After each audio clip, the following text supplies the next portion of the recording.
own show prep. So, so he had no idea.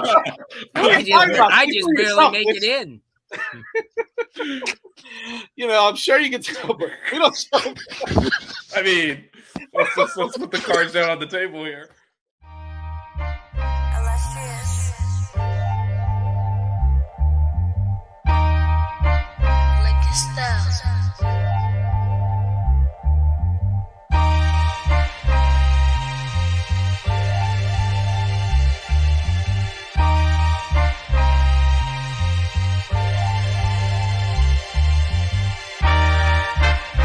Miami Hurricanes, yeah. You know the name already. It's Mercy, ha ha. It's a 6-Rig Kane show. Can't forget the name though. Got Jazz, Blue, Vision, DJ, break the game code. Ain't no changing them, ain't no breaking them. Real Portland live from the Hard Rock Stadium. Ball 14 for the orange and green. We see the 6-Rig champs. It's more than a dream. This is life on the field. Beyond 100 yards, a hurricane that's never still put a damage to your squad. The 6-Rig Kane show. The 6-Rig Kane show. The 6-Rig Kane show. You know.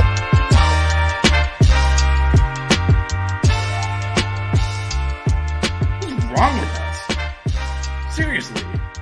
What's wrong with us? We're Miami Hurricanes fans. Welcome to the 6-Rig Kane Show, a show dedicated to Miami Hurricane sports, featuring the legendary Larry Bluestein, Jazz Santana, Vish, and Danny Gillette. Let's go Canes. Buenas noches. Welcome back, everybody. We are back at it. Break. Yeah, and in case you guys Just didn't don't come to Miami Beach, man. No, please do not go. I will not step foot in. Not only is it spring break, but it's Miami Music Week also.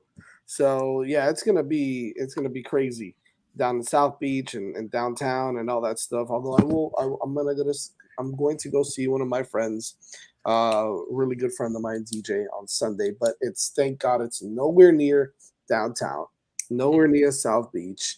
It's the closing night for Miami Music Week, and it's at the 94th Aero Squadron. How about that? Wow. No. Good for you. So close to my parents' house. Good friend of mine. Shout out to Danny Days.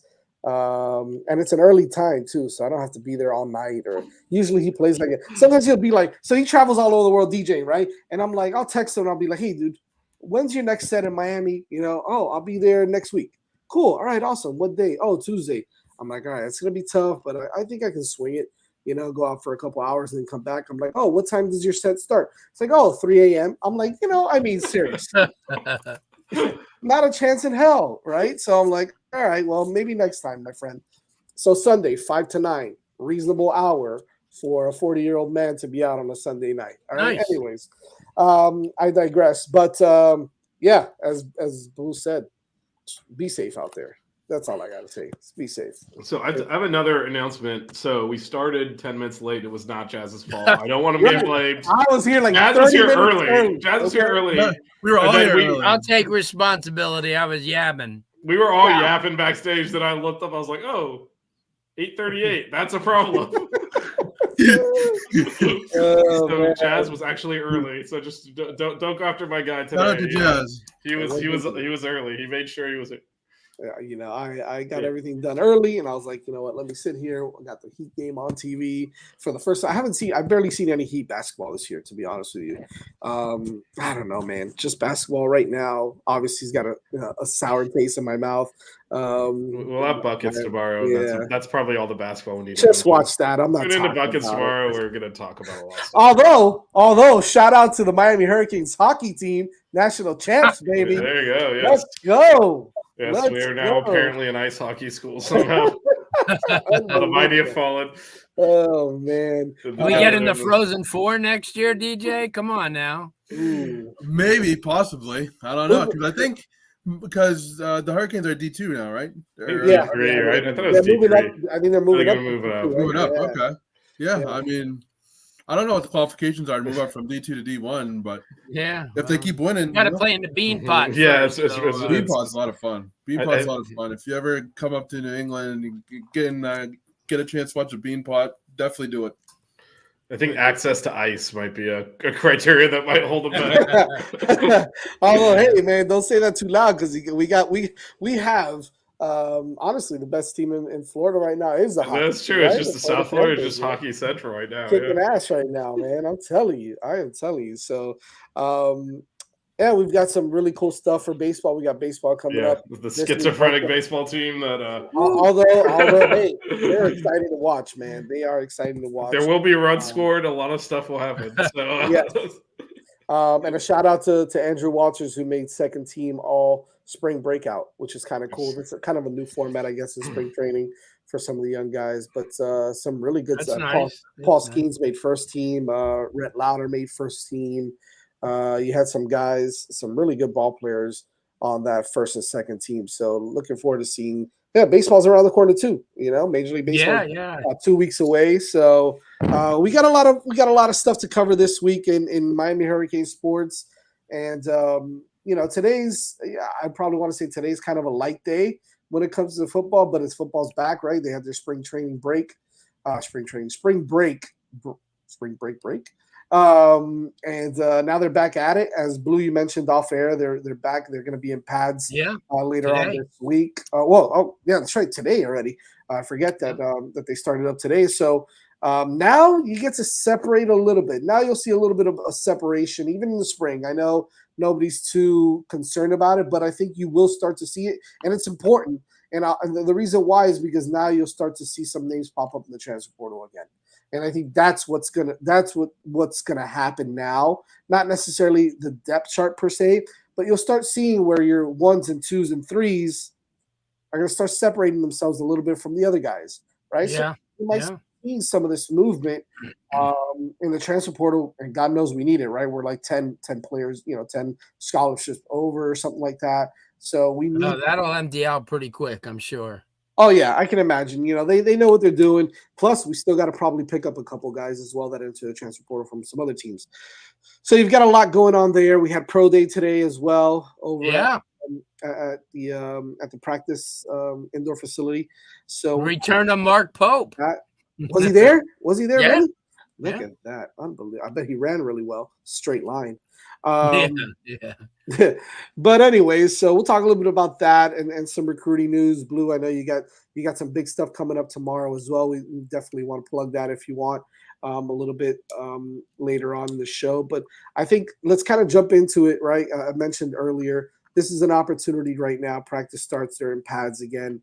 An opportunity for this team and some of the guys that are here now early to start separating themselves a little bit from the pack. Are you, and I'll start off with you on this, Vish. I'll actually go to you first, Vish. Some of the guys that you kind of want to see make that separation, to make that leap, right? We talk about all these players ad nauseum. I get it. But I think there's certain guys that you really need to see them kind of make that, that transition to the next level of their play. Who are some of the guys that you kind of want to see this week in pads start to make some noise and maybe separate themselves a little bit? It doesn't matter what position or what side of the football. Yeah, no, I go wide receiver and I go Isaiah Horton. I want that established guy opposite Jacoby. We know X is Mr. Reliable. He's going to get his catch. He's going to get his yards. And we kind of Jacoby, as long as his head's in the game, he's a weapon. I think having that guy opposite him will be critical to open the field up because they're going to roll coverage to X and to Jacoby, and Horton's got to make him pay. And he's someone that flashed last year. Remember, he had the big catch against A&M. He made some tough catches in the bowl game. He just didn't play. I mean, we had Colby on there too, so there wasn't, he was kind of down the pecking order. But I think if he establishes himself as, all right, that is the guy, the third guy, I think that'll be big for this offense. Because right now, a lot of slot guys and kind of a lot of, churn on the wide receiver. So we need that other guy to step up. Yeah, I agree. To have that top three, right? That XYZ. You've got, like you mentioned, you've got X and you've got Jacoby. Who's that other guy? Is it Zay? Is it Zay Horton? Is it, God, you can throw in. I know he's been here for 17 years. Is it Michael Reddy? Like, who the hell is it? Who's it going to be? Is it JoJo Trader coming in, right? And some of the other guys that we have on this team. I think that he's got all the talent in the world. 6'3", 200-pound kid. As you mentioned, flashed last year. He's going to be a strong physical guy that can take the top off the coverage, but also can make the difficult catches. So I think that's a great one. Blue, who's someone that you kind of want to see separate themselves this week and kind of moving forward? Offensive line. I think I was looking back 2 years ago. Excuse me, guys. At who we had on the offensive line. And now you're talking Rivers and Kinsler and Okunlolo and McCoy and Alex Arnaz Cooper and Ryan Rodriguez and Mawanoa. So I want to see how they work, especially with Mawanoa out this spring. I just want to see this is a part of the offense that I think has a chance to be probably one of the best. And it's kind of funny because 2 years ago we were knocking the heck out of them. So, I think the offensive line, I want to watch them a little bit, especially in the spring game, and see what we got going. I think that if you remember a couple of years ago when we talked, when I think they were playing Pitt, and the defensive line from Pitt was knocking Miami's offensive line into the running backs, and I said, you know what? That's doom. You're not going to find that happening anymore. So, yeah, definitely offensive line. From what I understand, also it looks like Samson Okunlola is really taking a lot of the first team snaps there at left guard as well. Because I know we kept talking about who's going to replace, Cohen at left guard. Well, I know we've seen Louis Cristobal a lot there get reps, and I just think that's just from an opportunity for him to build and to develop and to be a solid guy in the depth chart. I just don't see him starting on this team, but you've got Okunlola. You never know. Well, stop it. I do know. Come on, man. Come on, man. You don't put that out there to the universe, DJ. Jesus Christ. But yeah, it looks like pancake, right? Okunlola looks to be the guy at left guard. You still got Matthew McCoy as well, who can play a factor in there, although they may be looking at him more in the tackle position and continue to develop him at tackle. But now you've got some serious depth, and you can play a lot of guys at those positions, right? He also mentioned Bell, right? You got Markel Bell, the 6'9" freak of nature that they recruited out of JUCO. Okunlola, Cooper, you can mix and match a little bit there. You got Tommy Kinsler. You got some of those guys, Frankie Tinalau. Yeah.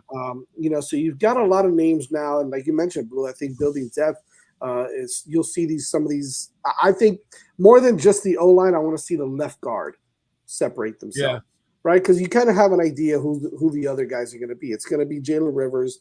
It's going to be Zach Carpenter in the center. At right guard, Inez Cooper, and at right tackle, it's going to be Francis Malinois, right?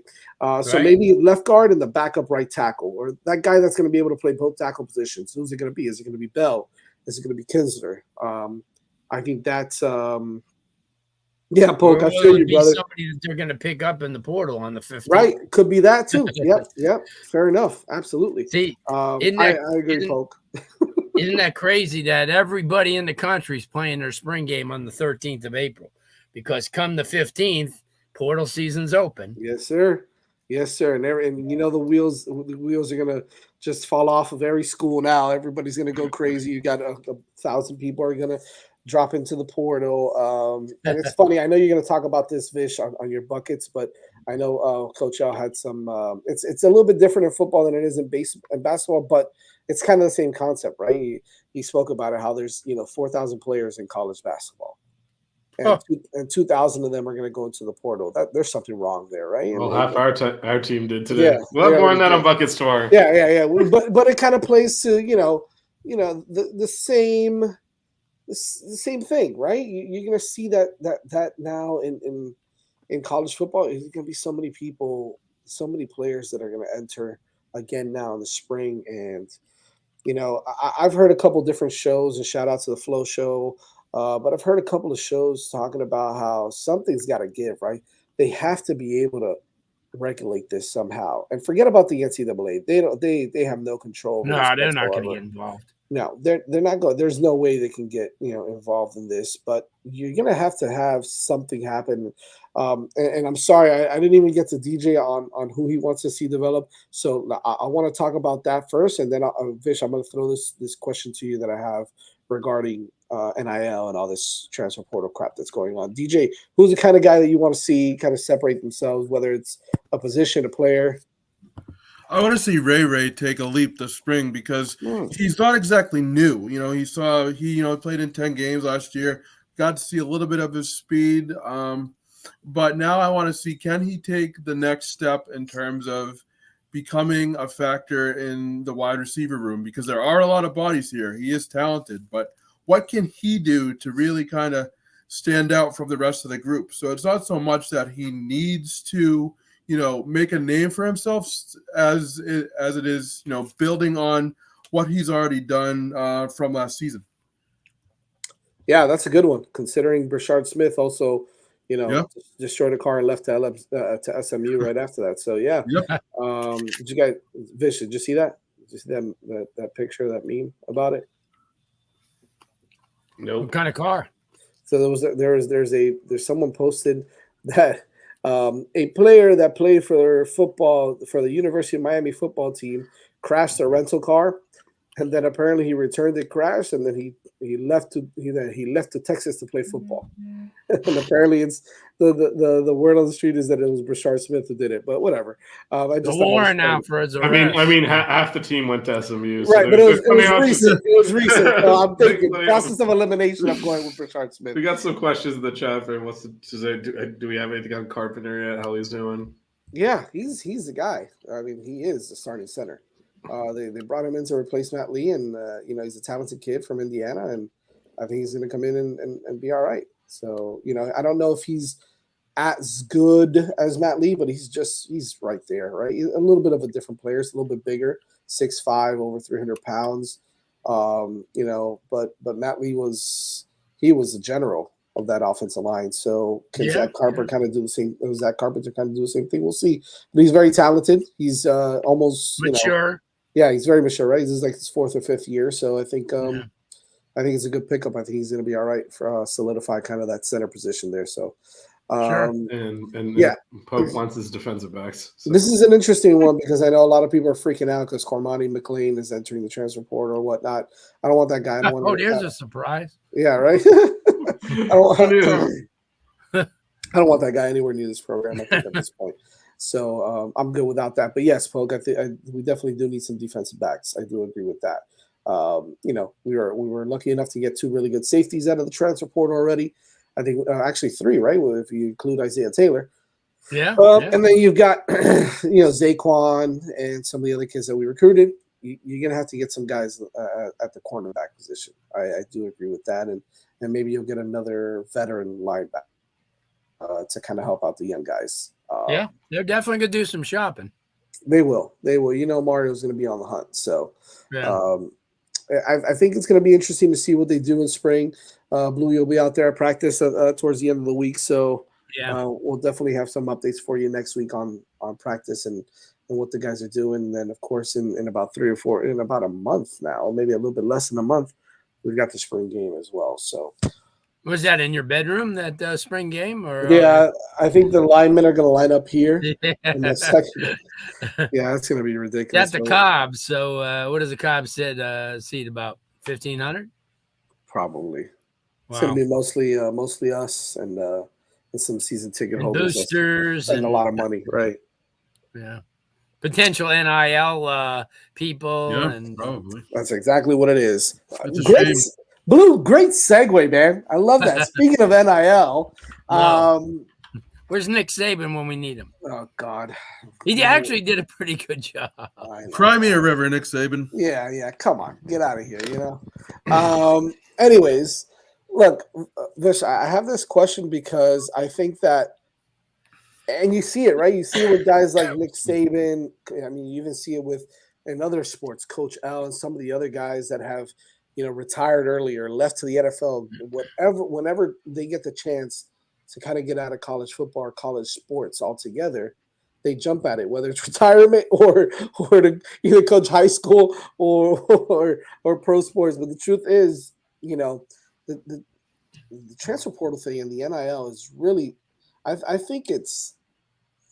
I don't want to say it's hurting the programs more than it's helping, because that would be an absolute lie, right? I don't think it's hurting the programs, but is it going to end up hurting college football in general as a whole down the line if they don't start to get a grasp on how to regulate it to a certain degree, and how they can kind of manipulate the transfer portal system to not let these guys just the wild west where they can just transfer at any point and then transfer again and not have a penalty, right? They implemented that where you had to sit out, but then they took it away. So now it's still a free for all. They can do whatever the hell they want at any time. What's it going to take, Vish? What do you think from the NIL perspective and the transfer portal perspective to kind of get a grip on these things where it doesn't really kind of go so crazy and you see it affect you see it affect not only coaches but players and programs alike. It just affects everybody, and it's starting to affect people in a negative way as well. And how do we kind of regulate that and get that thing going where it's a well-oiled machine where it makes sense and it's good for everybody? Well, I think first of all, I think it was the courts that threw out you have to sit out right or blocked it temporarily while they decide on things. So which is because all of the NCAA rules are illegal. So they're functionally, we live in a democracy with you can't just restrict commerce like that because you decided to. So, I think but that, as much as like we're talking about that, it's a major problem in terms of what you said in terms of regulating it, because there's not really a legal means to do so. This is how business works. This is how life works. Every industry is open. If someone comes to someone that works for me and offers them double the money, I might lose them tomorrow. I got to deal with it. Like, that's the reality of how every other industry works. Now, the reason professional sports don't work like that is because you have a union and they collectively bargain agreements, and the NCAA stubbornly refuse to treat student athletes as employees, even to the extent like Dartmouth, I know it's not big time anything, unionized, and the school won't recognize the union and they're suing them back. And if you're going to go that route, you lose any basis for regulating it. So I don't know. They can make up whatever rules they want. They're not really enforceable. Right. Just like your employers can't, your entire, whatever we all work in, your entire industry can't come together and just say, you know what? We're not paying you more than this. Screw you guys. That's illegal. Like, that's not allowed. Unless we form a union and then we negotiate with them and all, like, right, sign a contract. So I think there's got to be some way to get the players unionized, but that's so difficult to do across like all of the schools and all that. So I think the other thing screwing up college athletics is all the conference consolidation will probably help with that, because you might be able to unionize at like the big four conferences, and that's really where the money is anyway. And then you can kind of have some kind of stability across those four and kind of throw the NCAA out, to be honest, because they're worthless anyway. I think that's probably the best path to some kind of stability. But I love these coaches whining when like normal people like me deal with this crap all the time. Yep. I have a huge organization with a lot of people in it, and some of them leave because they get more money somewhere else. And then all of a sudden they were doing a job yesterday. They're not going to be doing it tomorrow. I got to figure that out. Welcome to life. And don't sit up there and act like you haven't benefited from it. You're only mad because it's starting to become an even playing field. That's why Nick Saban is bitching. Yeah, I mean, he was paying them. He was paying. They're paying players under the table, giving them chargers, all that stuff, and now that it's more open, other schools can participate too, and that's what he's upset. I mean, and that's why he left. And a lot of these coaches, I mean, they're just mad that things have started to even out a little bit now. They can't have the advantages that they used to have. But I also see it in a sense, and Coach Al mentioned this, and this is why I'm bringing it up. And by the way, CCH, you're in the wrong show, dude. All right, look at CCH. Preseason under 500, about to be in the top. All right, we get it, bro. Watch the show. We're gonna do Canes on deck, and also shout out to Poke, who named Canes on deck. That's right, he did. So OG. So we got a couple of baseball people. We will have a show later in the week. This is football. We will. So I kind of wanted to mention it because I think that when you're looking at it that way, it absolutely makes sense, DJ. I totally get it, right? Like the coaches are profiting from it, but you also get a chance to kind of look at it in a different light where, you get a lot of these players that are not ready yet, right? They're not ready to play yet. They need a little development. They need a little love, a little care, a little tenderness, right? They need to be coddled a little bit. They need to be developed, and the coach spends hours and hours and hours and hours, the whole staff, on developing these players and on teaching them how to do things and on teaching them how to, run the proper routes, how to square your body up for a jump shot, whatever, to grab. I'm just kind of throwing different things out there, right?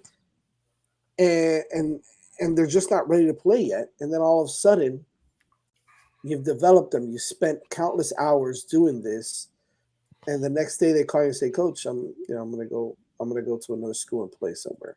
It sucks. It hurts, man, because you've developed and you spent so much time on helping that kid become what he is or what he's going to be, and then the guy leaves the next day. And it sucks though when you're doing that, when you put that much time and effort into a player and all of a sudden they turn around and they leave. The fact of the matter is, the majority of guys that transfer out, they don't play as well as they do, as they probably could have in the place that they stay. How many guys actually transfer out and become superstars? Quite a few. Actually, we see them. Yeah, but also, we see some of the guys, but we're seeing it in a microscope too. We're seeing like those guys. We're not seeing the 1,500 other kids that don't do shit, right? That's what I'm trying to say. It just kind of sucks. It kind of sucks with a guy, and I'm sure he was referencing a certain player. I get that. I know he was referencing. But it kind of sucks, doesn't it? Yeah, again, I'm kind of like cry me a river. Like, yeah. I mean, you're getting paid millions of dollars to do this job, and that's part of dealing with. Again, these guys have had so easy. Yeah. In fact, generally speaking, professional coaches have it easy. Yeah. In terms of personnel management, whether it's in college or it's in the pros, you have more resources than you have bodies to fill it. So you have so many assistants and analysts and stuff. But you also just from a numbers standpoint, while it's a competitive market, I mean, 85 scholarship, there's a lot more than 85 people that want to play at Alabama or Miami or whatever. So you end up having a high talent pool. You get them in there. They're kind of locked in. Even in college football, they got to stick with you for a year at least. In the pros, they sign a contract and you get them. And like, there's no flexibility for them to leave. That is a lot easier than managing in the real world outside of that, where people come and go all the time. You just have to deal with it. And to me, it sucks for the coach. I get they're investing the time in there, but most people that manage things have been dealing with this forever. It's like new to them. It's not new to this, and they'll figure it out. Like, this will all get figured out because this economic system we have, has a lot of problems, but it does, it is still the best economic system in the world for a reason. Like, it'll normalize itself. Like, as time goes on, and as you said, Jazz, as a lot of these portal kids don't succeed, there's going to be less appetite to go in to get them, which means less will go in. It'll set. It's like in the infancy of this, so everyone's like, oh, this is a get out of jail free card. I can start over. And they realize, like, I mean, if you look at not to take it to basketball, the kids that transferred out from last year, they ain't doing squat from the Miami team. And given all the injuries, they could have played a lot more here. And it's just, okay. Also to them, welcome to life. You made a bad decision. Yeah, I mean. Okay, then. And so to me, like, this will all normalize itself. Like, the kids will realize, you know what, bird in hand.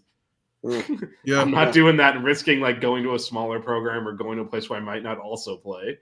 And then the coaches will stop taking as many kids because they realize most of them. But I think it's also their team, right? Who they surround themselves with as well. That's giving them the incorrect, not the bad advice, right? Hey, why don't you leave? You're going to get more money here. Who gives a crap? Look at Tyler Harrell as a perfect example, right? And nothing against the kid. I'm sure that he's a good kid or whatnot. Everybody has their issues or whatnot. But the kid went to Alabama. He went to Louisville, Alabama, or vice versa, and then to Miami. And you're talking about 3 top programs, and he couldn't figure it out in any 3 of those. Kid made a bad decision, right? Why not stick to one place, kind of develop, and 4 or 5 years down the road, you might be a player. But now you're talking about having to learn 3 different systems and not understanding how route concepts and this, that, and the other, and you're going to catch yourself in a position where you're going to be 3rd or 4th or 5th in the depth chart. You're not going to get any playing time, and you're the fastest guy. He ran a 4.27 today at Pro Day. I saw that. Yeah, he did. He was moving. And the kid couldn't find the time to play on the University of Miami team, who it wasn't Alabama, not even Louisville, and he couldn't find he couldn't find the spot on this team, and that's the kind of stuff that drives you crazy. How do we avoid these so many kids leaving all the time, right? Do we have to put set parameters and say, hey, well, you if you want to be treated like a professional, and I know Vish, you mentioned this, right? Signing a contract per se to a certain degree, and you got to stay 1 or 2 years at max, and then you can renegotiate your NIL after that. But if you don't, you get less money if you transfer out. You get certain stipulations. Who's going to implement it though, and who's going to carry it out? I don't know. Yeah, that's the part that I don't know. I mean, you can sign a multi-year contract now. It's just, again, it's all about leverage and marketing. Like, do you want to lock that money in, or like Nigel Pack signed a 2-year contract with Miami for his NIL deal, so he played it out. Most of these kids know they can sign a 1-year deal and get more money next year and the year after that. But that'll change over time as the market settles down. Like, what we paid Cam Ward to come here, is that gonna? Let's see how the season turns out. Let's see if we're willing to do that for the next guy. Yeah, look, the truth is, if Cam Ward ends up having a Heisman type year, now you're talking about the market's going we're talking about we're talking about it then being worth the money investment. But if we win 8 games, I don't think anyone's going to argue that was worth an extra win or two. Yeah. So I guess to answer your question, I really don't feel bad for these coaches. I mean, either get with the program or get left behind. Sorry. Yeah, and I get why some of them are leaving, because it's changed and they don't want to deal with it. Other people will. Yeah, it's a lot easier to coach. I think in the NFL than it is in college football when it comes to this, right? You don't have to worry about all this crap. One of the keys of Jeff Hasley, never was like that though. College job and go to the NFL. Used to be more stability in college, but now, like I said, I remember up at State this year and talking with Charlie Partridge, and he was the one that told me, he says, hey, you know what? This isn't what I signed up for. And now he's in the NFL. And you see, I think that's the wave, not so much for the younger guys, but for some of the OGs that have been around college football for a while. And, they're used to a little bit more stability, where if they sign a kid, he's there for at least 2-3 years. Now you find yourself, being at the University of Miami, you got to recruit that 25 class, but you also got to recruit the class that you have on hand, to stay. And that's how things have changed. And I think if you talk to some of the coaches that have been around for, a couple of decades, they're, that's just not their deal. Honestly, I don't think that's a bad thing either. Honestly, I mean, I understand that there's some, very highly respected coaches who have been around for quite a while, but if there are younger coaches who may not get an opportunity, such as a lower level assistant who's worked his way up to, really kind of, make a name for himself in the world of college football, if that allows him to get an opportunity and, unfortunately pushes out one of the older coaches, then I think that's a good thing. Well, but, you also look at like 2 guys in the state, like Golish and Herman, they'll be gone within 2 years. Both of them will be Power 5 coaches. Herman already was. And Golish is really hitting the ground running. Yeah. He's got a lot of contacts, and he came from, Tennessee, where he had a pretty good offense. So that's what I'm saying. These college coaches. So these kids have a right to bitch when they say, hey, listen, this guy recruited me and he wants me to stay for 4 years. Where's his ass going? I mean, that's fair. So and I'll tell you, you look at Caleb Williams, he's making more than a lot of college coaches. They figured out what was he making $12.2 million with all the Wendy's and Dr. Pepper and all those other Heisman House with Nissan. And see, those people don't realize, but that triples what he's going to get from any NIL deal. It's quadruples maybe. So like I said, it's a little hard to believe that your daughter's sitting in English 4 with Caleb Williams. Like, he needs this class, but that's where we've evolved in. And you're right. All of you are right. But we have to find some way to implement it. We have to find some way, for someone to say, hey, listen, this is what it's going to be. Because you certainly can't rely on the NCAA, because their credibility went way out the damn window. So they've watched all this stuff happen. They're more consumed of not letting a college coach go out a head coach go out during the spring than they are with this stuff going out of hand the way it is. Or to buy a kid a meal, and suddenly it's a huge issue. And got all this. If you remember, yeah. at Oregon, somebody bought somebody a Subway, and they almost went on probation.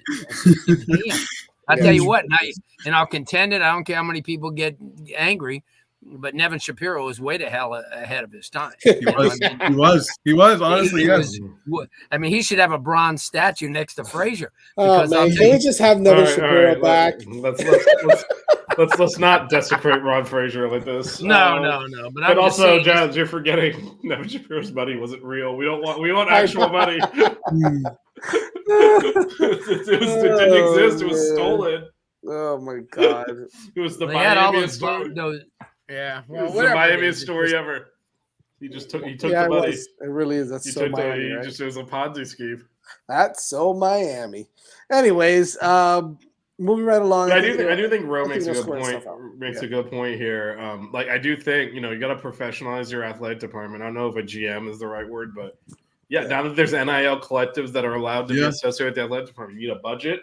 You need to figure out where you're spending There's it. also NIL liaisons now too in some athletic departments. So you gotta have all that stuff in place. You gotta have a back administrative staff handling the money. Understanding where the budget is, treating it as this is where the money is. This is what we can afford. What about the admissions, Vish? What about the admissions office who has to quickly make all these financial things to get the kids in and make sure that they're eligible? It's just. These jobs have turned into unbelievable amount of work. Blue will get the reference. Just give him some Pell Grant money; it'll all be fine. Yeah, that's it. A little Pell Grant action. What could go wrong? What could go wrong? Yeah. What can go wrong? What could go wrong with that? Oh man, it's totally on the up and up. Funny. Hey man, I had a Pell Grant or two.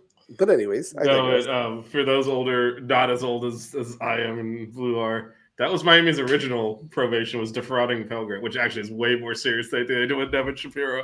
That's defrauding the federal government. That was all he was defrauding was the university. Yeah, no, they were actually victims of Nevin Shapiro's fraud, but the Pell Grant stuff was very bad. This is true. Where are you, Donna Shalala, when we need you? No, we don't need you. We don't need you, Donna. All right, so we'll kind of end things here with a little recruiting, a little something here, Blue, from you. But looks like we're getting a lot of visitors coming in now. I know a lot of guys. Preston Carey, big time name, has been on campus. I know some guys are looking to make their decisions soon. Chris Ewald, the corner out of Chaminade, if I'm not mistaken, right? You've got some big time running back prospects: Alvin Henderson, Gerard Pringle, Byron Lewis. Some of the names that Miami is after really hard. All 4 and 5 star prospects. You've got I know some guys that are committed elsewhere, like Griffin. I think his name is Elijah Griffin, if I'm not mistaken. The edge that's committed to Georgia, I believe. I know TJ Alford is another kid that they are looking at really hard.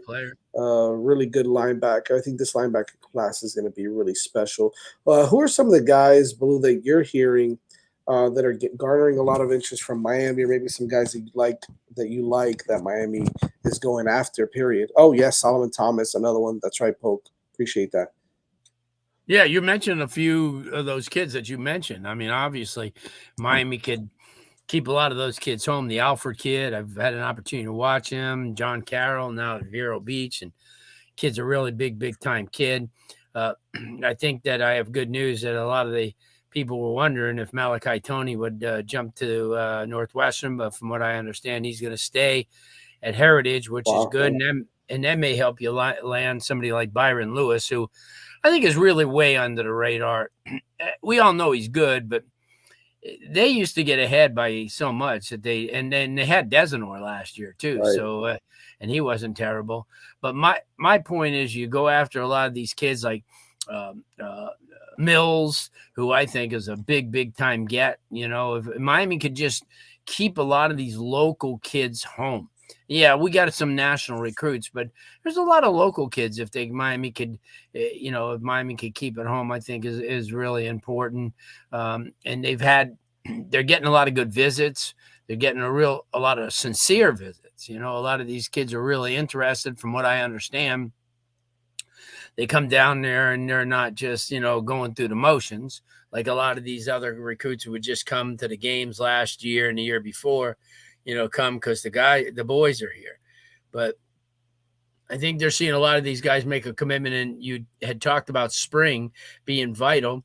Well, they're going to see a lot of their guys that they lined up against last year and the year before that are going to be having an opportunity to play a significant role at a Power 5 school like Miami. And I think that's going to pique a lot of interest. And you never could. And you know what? In this day and age, you can never have enough. So if you come in and, there's 83 quarterbacks, you know what? 79 of them may leave, So, and that's another position that everyone was telling me that's just off the charts, believe it or not. Every one of those quarterbacks, including Emory, has looked good. They're all, Curry's look really good. Paffenbarger has looked really good. Ward, as have. And I think that's going to be a neat little battle during the spring to see how these guys emerge and how they lead. And we saw last year, guys, in the spring game when Emory threw a couple of really nice balls, and everyone goes, okay, this. And that's all that separates Miami, a little bit of experience. I think those underling quarterbacks, even Judd has looked good. They said he's like 6'7". Holy mackerel. But, it's good to see Miami striking at a position of real need. Quarterback, obviously, Van Dyke was way up and down, and we never had any stability at the position. Even, if you look back with any of the quarterbacks that have been there and over the last 5, 6, 7, 8 years have never been really a stable force and know that every week they come out, you have a chance to win. And you didn't know which Van Dyke was going to show. So, yeah, I think that the very fact that they have all these quarterbacks pushing everybody in front of them is a good sign. We had mentioned the running game is looking good. We know that over the next 2 years, Miami could have the best edge and defensive ends in the country. It won't even be up for discussion. In fact, their entire defensive line with Scott and Bain and people like that are going to be and all the other kids that are coming in. I just think this program is so much different. And I took the roster from 2 years ago. I brought it to a friend of mine who's a big Hurricane fan. I said, and I brought the one that they have basically now without all the, portal changes. And he goes, damn, it is. What a difference. It is a damn moment for sure. Look at the offensive line alone. I mean, we were scared to, if I was a running back, I'd be in the huddle, go, don't give it to me. I get it. Yeah, it's true. Linebackers too. Linebacker when we started the show. Oh yeah, 2 years ago. Well, that's what Vish said. I mean, that's what Jazz said. DJ, Yeah. He was talking about the linebacking core, and certainly a lot of those kids have been added to the mix. Sure. Popo's had a really really good deal. Fulham, Malik Bryant. Yeah. So Bryant too. That's another kid that everybody was last year, the year before when they got. Oh no, he's too slow and he's too big, and he's fine. He shed a lot of weight as if there was baby fat. Now I saw him and the kid's put together, and they're just in better shape than they've been. Their weight room is just tremendous, and the excuses are going to get fewer and fewer over the next year or so. And Miami's going to have to, I think Miami will be able to play heads up with basically anybody. Got the talent. Yep. I agree. Before we go, Blue, what you got going on tomorrow, man? You got some big news. I know you can't kind of talk about too much. Yeah. But, what do you got going on? We got our show tomorrow night on QAM. Starts at 8. We go 8 to 10. We're at Dave & Buster's in Hollywood. If you want, come on by. We're going to unveil the 2024 Broward Football Showcase, which last year brought in Bosco of California and the St. Francis Academy. And, I had an opportunity to watch some of these games last year. Milton of Georgia, who's coming back. There's no there's no hiding the fact that who's coming back, because there's a lot of people who've already put out their schedules. A lot of them don't know when they're going to play, but Hoover of Alabama back in the Rush Probst days, they're still really good. Peachtree Ridge out of Georgia, extremely good. And think about last year, the 2 Georgia teams that came down here for that showcase who lost. Milton lost to Western, and Cedar Grove lost to Monarch, and they both ended up being state champions in Georgia. The kid Nickel, who we're going to have an opportunity to watch.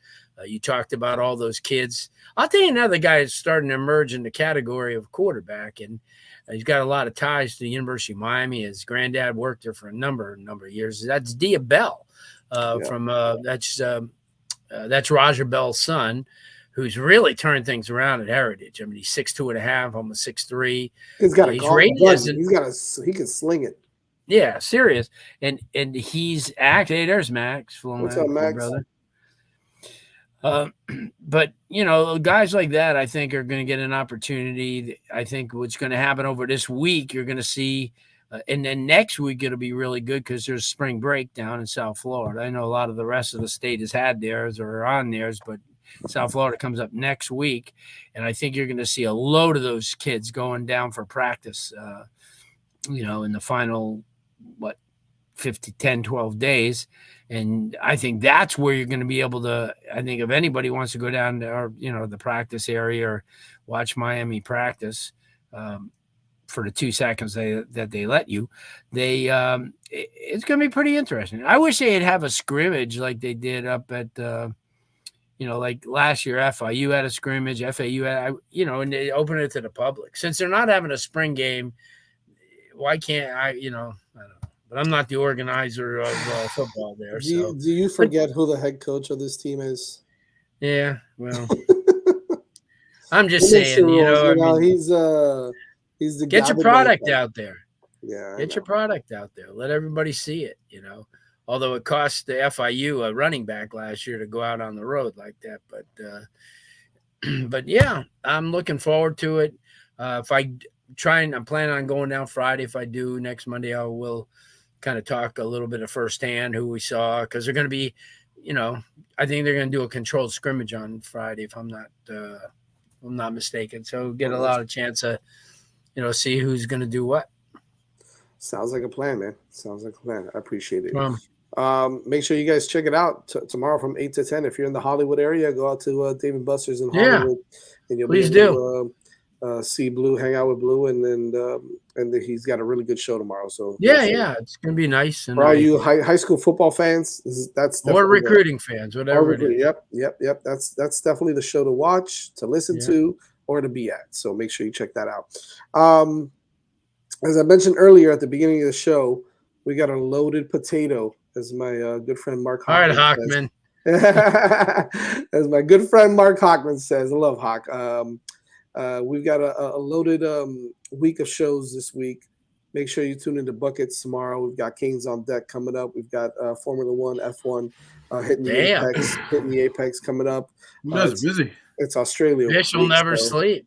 Already there, man. And Buckets is late nights most of the time. So Buckets they're a bunch of nocturnal animals over there on that show. Well, Melissa got some West Coast guys. Well, too, Melissa works nights. Matt. All right, this is probably oversharing, but so Matt was here last week because the ACC tournament was here. Right. He was struggling. He was struggling on the late night buckets. I'm like, this is me every week, man. It's like when we jokingly say midnight buckets. It's not a joke over here. It's actually midnight. Oh, look, the Canes scrimmage is Saturday, Blue. Nice. So we might. Oh, Saturday. Okay. I mean, if I'm allowed to go to that, then I will be there as well, my friend. All right, maybe I'll go. Just on the network, we're also Wednesday. We're doing a bucket special where we break down the tournament bracket. Obviously, no Miami in there. So so we'll be doing that on Wednesday. Like Jess said, Canes on deck Thursday. Is that what we're targeting there? I think so. Yep, Thursday. So. That's like our regular heading into the weekend. So we're just trying to make that the Thursday show. So and we can either talk trash or not, or be excited about a midweek game. I mean, we got to win a midweek eventually. Yeah, I hope so, man. I hope so. Anyways, make sure you follow us on Twitter at excuse me, at Six Rings Canes. We got an IG as well, Instagram, Six Rings Canes. Subscribe to the 5 Reasons Canes Network on YouTube, and also make sure you listen to it on podcast form. For you guys that don't want to see our ugly mugs, you can listen. Come on, to man. Let's be positive. You're driving. You're stuck our in traffic. beautiful faces. Yeah, you're driving. You're stuck in traffic. You know, put this in your ears. There you go. Put this in your ears. Podcast form on Apple, on Spotify, wherever it is that you get your podcast. Make sure you check it out. Follow us there, and subscribe, like the show, and maybe it'll get rained out one of these days. And then, maybe. Well, look, the good thing is that you can always rewatch it, right? Yeah, and you got the podcast feed, like we just said, so you can. You can. I upload them right after the show, so you can download it at the game and then listen to it on your drive home. There you go. You'll be good to go. You will be good to go. Anyways, make sure you check it out, and we'll see you guys. We'll see you guys all this week. Adios. Yep. How's it going? The 6 Ring Cane Show. Yeah. The 6 Ring Cane Show. Yeah. The 6 Rings Cane Show. You know.